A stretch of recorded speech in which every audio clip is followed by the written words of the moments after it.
Hello,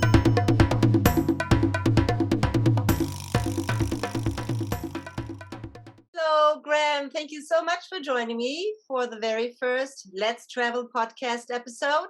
We're going all the way to South Africa, Durban specifically. Full disclosure, Graeme and I know each other personally from when you were living in the United States and working over here. But tell me about your background, your experience in travel, and where you're at now. Thank you, Marion. Thanks so much for having me from Durban, South Africa. So I started in travel at about, I think, 2005 or so. But I've always been interested in travel. I used to work on cruise liners as an entertainer and traveled the whole world and caught the travel bug there and have visited many, many places. And yeah, I mean, with the entrepreneurial spirit, I decided to invest in my own travel company, but that was 2008, so just before the big financial crash. So, but yeah, and then so try to rise above that too, and then a few years later, moved to America for a couple of years, and that's where we saw each other a lot, and and then worked for some like luxury tour operators there, focusing on Africa. So got to know the American market very well and what they are looking for in Africa. And then I decided to move back to South Africa because we decided to raise our family in South Africa with surrounded by family and friends. And I got a job working for a local destination management company that looked after guests from all over the world. And then last year, during all the COVID craziness, I was kind of given the opportunity to start my own company, to put it politely. So that's what I did, and got together a great group of people who've been working in the industry for many years, who'd also lost their jobs and decided that they didn't want to leave the industry. They loved it too much. So Kusa Africa Travel Services was formed. We are a destination management company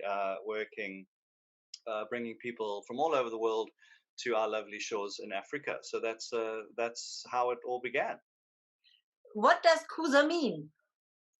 Kusa in local Zulu and Xhosa languages, which is some of the local dialects here in Southern Africa, means a new dawn or a new beginning. So I was talking to my wife one evening, and I wanted to I wanted one word to kind of sum up what I was trying to symbolize in the business, and Kusa came up as that word. It's a local word meaning a new dawn, and that's what I wanted to convey, a positive new energy in the industry. We are very much new age. We eco-friendly.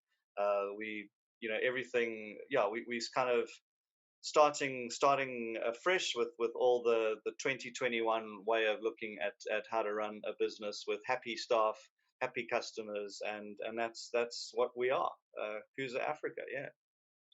And it's very much of the moment, and I do follow your social media. That's how I became very aware of what you're doing, and my bucket list has grown exponentially because you have first of all very happy, positive imagery, but then also amazing destinations that just make me drool. And I share them on my social media, and people are like, "Oh my God, we're going!" I mean, on my Facebook, everybody's like, "I'm going with you. I'm going with you. I'm going with you."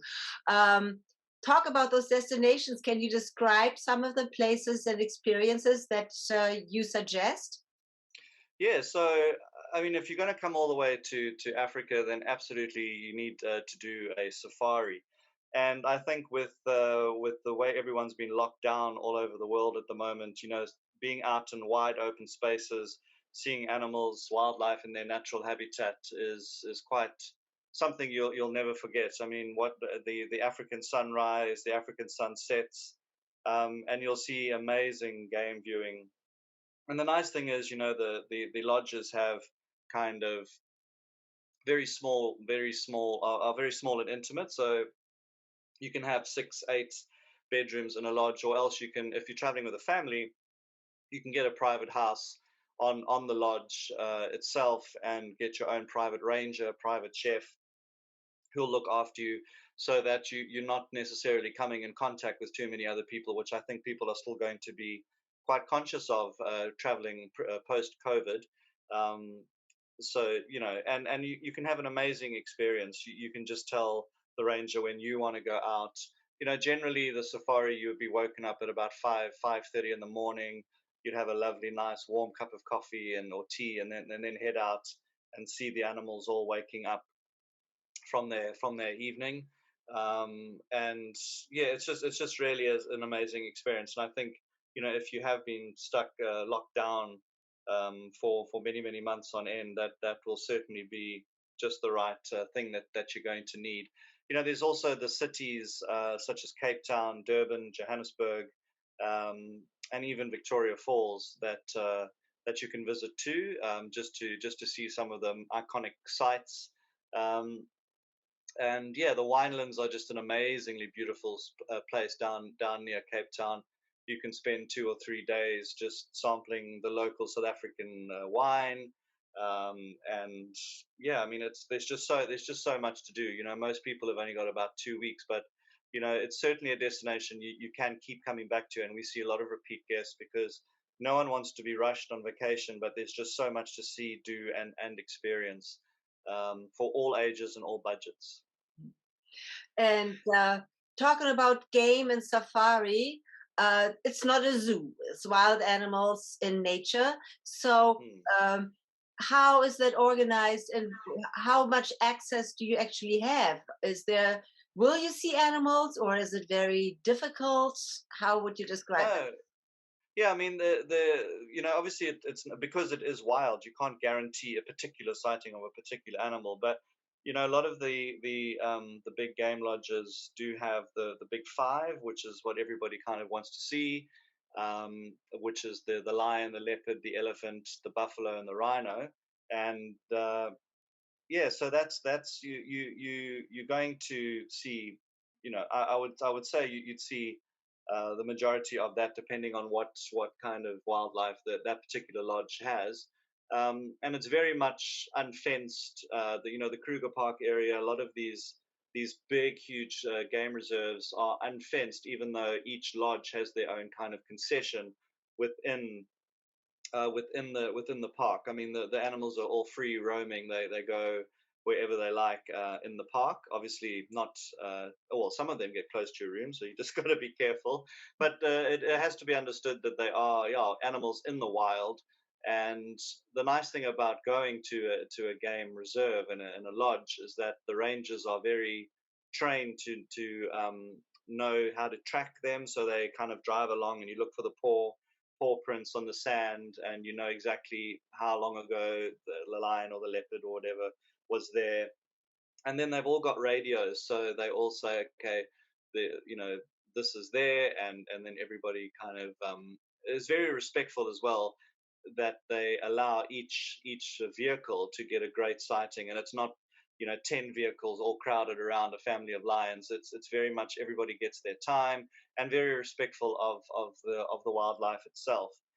But again, you have to remember that you are in the wild, and you must remain in the vehicle seated, because it's not, absolutely not a zoo at all. These animals will kill you if you if you step out of the vehicle. But obviously it's in certain places. The rangers know exactly where it is safe, and in the evening and in the morning they'll stop off at a fantastic place, a beautiful place, and you get out and you have some snacks and drinks, and then you carry on with the game drive. So it's um, it's a fantastic experience. I've done many, and I think once you do it, and have drag yourself out of bed at 5 in the morning to see this wonderful new dawn, really, of nature at its best. It's something that you'll never forget and want to keep coming back to do.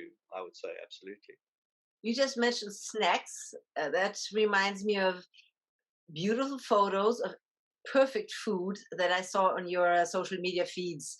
How do those lodges spoil their guests? What comes around the experience with food, with beverages? What kind of lifestyle are we talking about?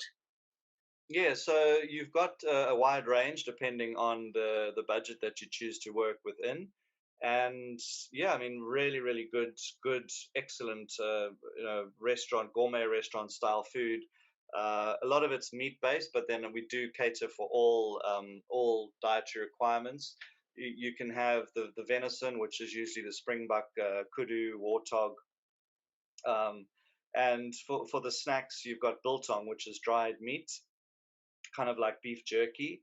Um, and there is food all day long. So, and a lot of them have like eggs Benedict for breakfast, and you know, it really is, it's amazing experience. And I would say come hungry. A lot of them have gyms, but no one is beautiful gyms overlooking the river, and there's this beautiful scenery, but no one's ever in them because it's just too tempting to enjoy your vacation and eat all the sumptuous food. It's one of those experiences that I think people dream of from when they are children, and it is all it's cracked up to be. And the important thing is just to speak to, an expert, find out a true expert in your destination, or else there's various different platforms you can go and connect up with experts from all over the world, and make sure that you're getting the right advice on what to do, what to see, where to stay, because there is just so much. We've got tree houses even that you can go and spend a night out in a beautiful. And I mean, we're not talking a little canvas tent up a tree. This is proper posh, king size beds, with yeah, I mean, toilet facilities, and really good. I mean, I'll post some pictures on Facebook. I think you've seen one too. Um, and yeah, I mean, just it's hard to talk about the options in such a short amount of time as the podcast. And there is just so much to do. We call it a world in one country, and it absolutely is. And I think when you get here, the breathtaking scenery is what you'll be surprised about, the wildlife, and the first world infrastructure. We've got some of the best highways in the world. As I say, I've lived in the UK, USA, and I must say that the highways here and the general roads are very good. And yeah, I mean, it's just, obviously I work in the industry, but it's from the heart what I'm saying. It really is an experience that you will absolutely treasure for the rest of your life, and we look forward to welcoming Yeah. anybody who wants to come. I think it's an experience and a memory that you will have forever. It's not, you can't replicate that in any other location. Besides the safari lodges and the wildlife viewing, what else would you put into your personal highlights? We all have we're in the industry, but we have our personal preferences for our destinations that we know really well. What is that for you in South Africa? Well, where I'm from in Durban, it's certainly, people from Europe and the United Kingdom who may not have access or close access to beautiful beaches. They even even in North America. So a lot of people want to come and do the city and the safari experience, and then come down to Durban just to relax for a few days on a beautiful beach, and stay in a lovely five-star hotel or even four-star hotel, and just watch the sunrise every morning over the Indian Ocean, watch the dolphins, watch the whales, sometimes frolicking in the water. So that's definitely something I would try and squeeze in if you've got time, a few days in Durban on the beach. But also, we've got beautiful mountain ranges where you can go hiking and horseback riding, and up in the mountains. We've got historical battlefields from the Anglo-Boer War, and the Anglo-Zulu War. It's yeah, there's so much to do. History, culture, the culture of the people of Southern Africa, from all different races and religions and culture, have different have different sites to go and visit. Of course, the world famous leader Nelson Mandela. There's lots that you can do in his footsteps. You can visit Robben Island, where he was incarcerated, and I've been to the prison from where he was released, and that's an amazing experience. There's a lovely statue of him there, raising his fist up, ending the long walk to freedom that he was on. So that's an amazing experience too. Um, and also, yeah, I mean, Soweto, up near Johannesburg, they've got the only street in the world where two Nobel Peace Prize winners lived. Not Desmond Tutu and Nelson Mandela both lived on Vilakazi Street, so you can visit that. There is just so much to do, and that's why it's you do it once, and I would highly recommend you know planning on it, trying either spending longer or coming again. But that's just South Africa. Then of course we've got East Africa, which is the world famous wildlife areas too, and Uganda, Rwanda for the gorillas and the chimpanzees. I mean, I can go on and on. It's just an amazing continent, and everybody that comes here says there is a very very odd feeling of connection to the African soil, and apparently way back when we've got something called the Cradle of Humankind near Johannesburg, and they think the oldest some of the oldest human skeletons have been found there, and the thought pattern I think amongst archaeologists and historians is that the human race actually was developed in Africa and then kind of migrated all over the world. So it's a very very weird feeling. People tell me all the time, all from all over the world, that they feel this odd connection, and we think it's because this is where we all came from, the African continent. So it's fantastic to experience, and you will definitely feel that connection. Um, we've lived in different countries. We know that we have to adapt our presentations, our programs to different tastes and cultural influences. Um, what differences do you notice, and is that adaptable in your territories? For the Americans, for British people, for people from the different European countries all over the world, what have you noticed, and how can you adapt? Well, we've been welcoming tourists from all over the world for many many years. In terms of people's dietary requirements or cultural requirements. We welcome. We were one of the first countries in the world to welcome people of all different sexual orientation, make everything legal. So people from all different walks of life, all different cultures, all different you know, as I say, food especially, because we realize that's very important.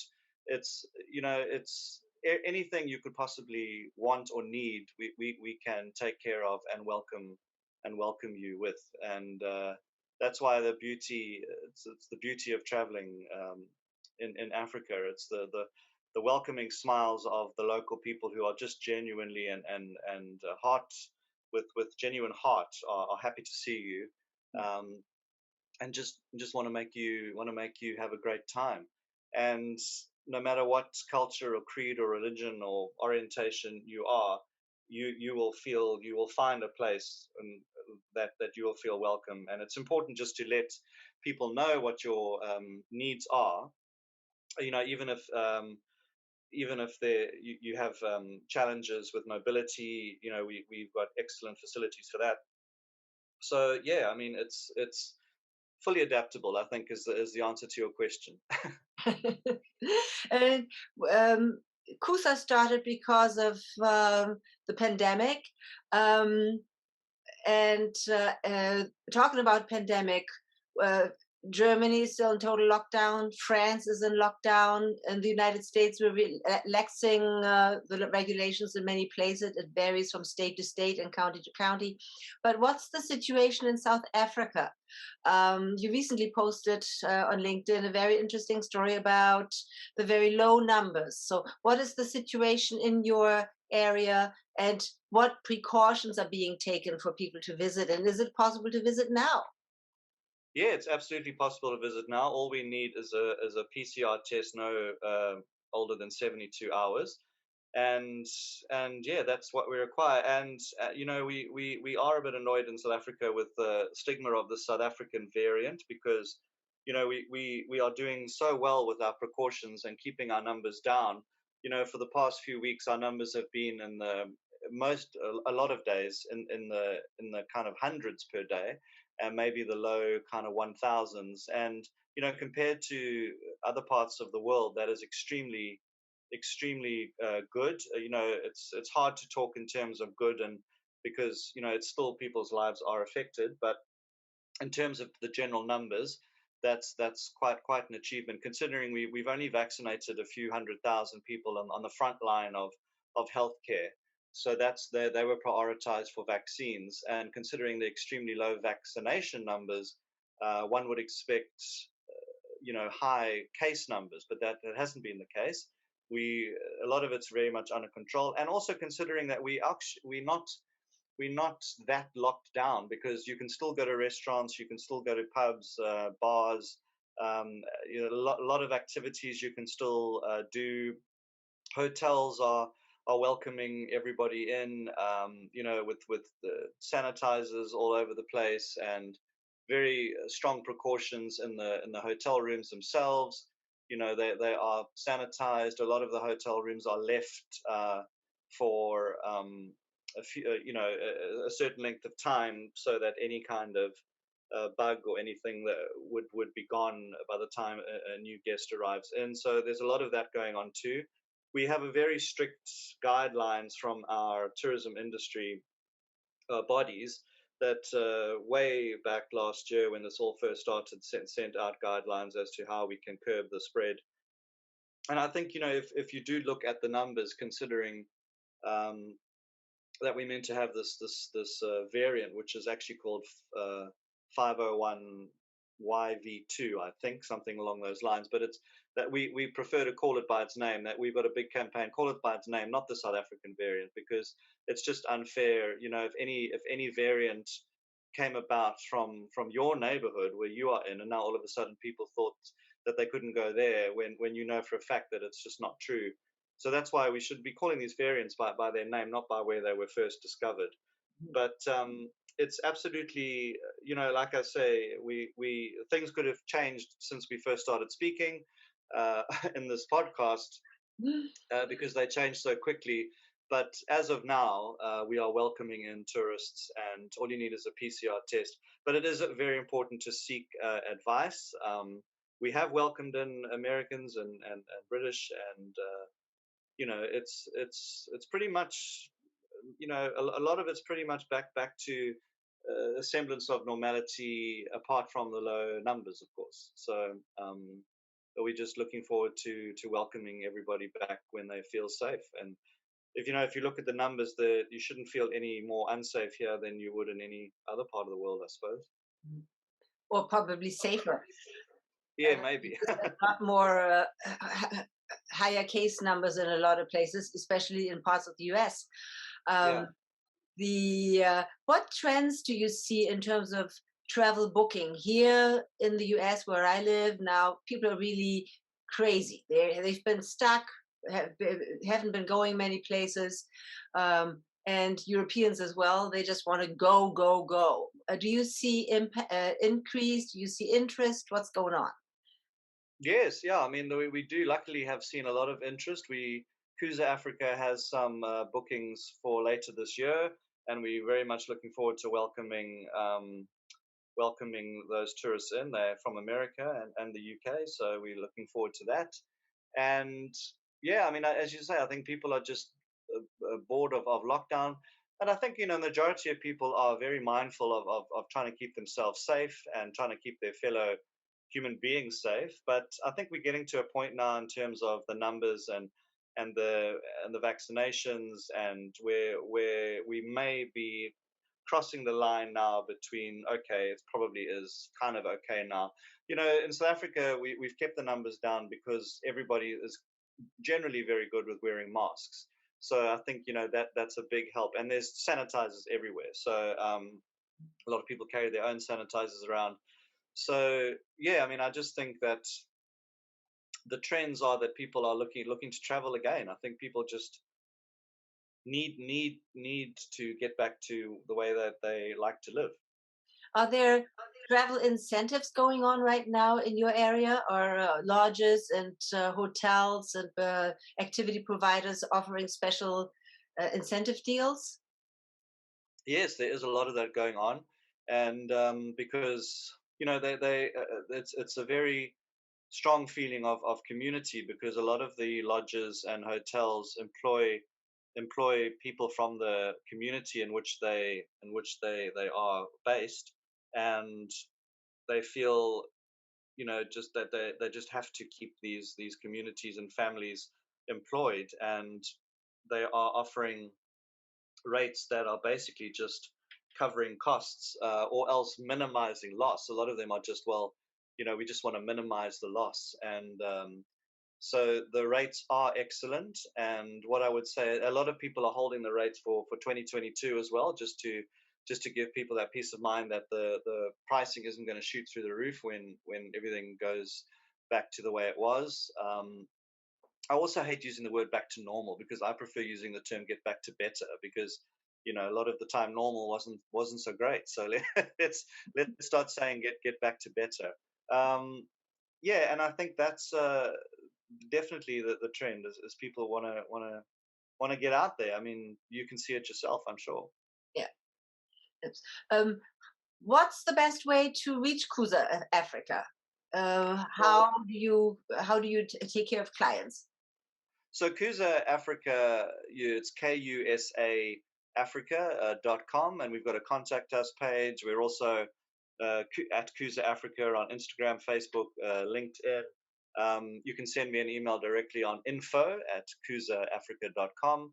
Also on the contact us page is a link to, you can just click on it and WhatsApp me. And I would also follow us on Facebook and Instagram. We're also on Clubhouse, hosting rooms. But the way I would do it is speak to one of your local travel agents or tour operators, and tell them that you've heard about Kusa Africa, and then those agents can get in touch with me, and you can make sure that you're getting expert advice from where you live, and then also on the ground as well. So yeah, so that's the way I would absolutely do it. And then that you getting dealt with by an expert in your own country, who's dealing with an expert here on the ground too. So I think that that's probably the best way. But we also happy to advise on recommended partners for you to contact if you contact us directly. Um, so yeah, we pretty much open. We can do destination weddings. We can do honeymoons. Whatever. We fully open to making your dreams come true that you'll remember for the rest of your life. And I would strongly suggest to everybody who's listening, especially in these uncertain times with pandemic and all sorts of other problems that could occur, do work with professionals. An agent in your area who connects with a specialist for the area you're going to will know best how to make this trip a wonderful experience. It's probably a once in a lifetime experience that you're spending a lot of money on. You don't want to book that on the internet on your own, not knowing what to do and where to go and really who you can rely on, and also what kind of precautions you can have to take to make sure that you have a wonderful outcome and a wonderful experience. So thank you very much, Graham. I will link, of course, all your website and your social media links in the description, so you see that below in YouTube as well as the podcast. Thank you so very much. Have a wonderful evening. I know it's already getting late in Durban, South Africa, where we are approaching lunchtime here in California. Thanks so much Yep. for the conversation, and I'll speak to you soon to get updates. And I'll see All you right. as soon Thank as you. I can travel. Thank you, everybody, and we'll welcome you back in South Africa, or in Africa in general. So plan that trip, and we'll see you soon. Thank you, Marion. Thank you. Bon voyage.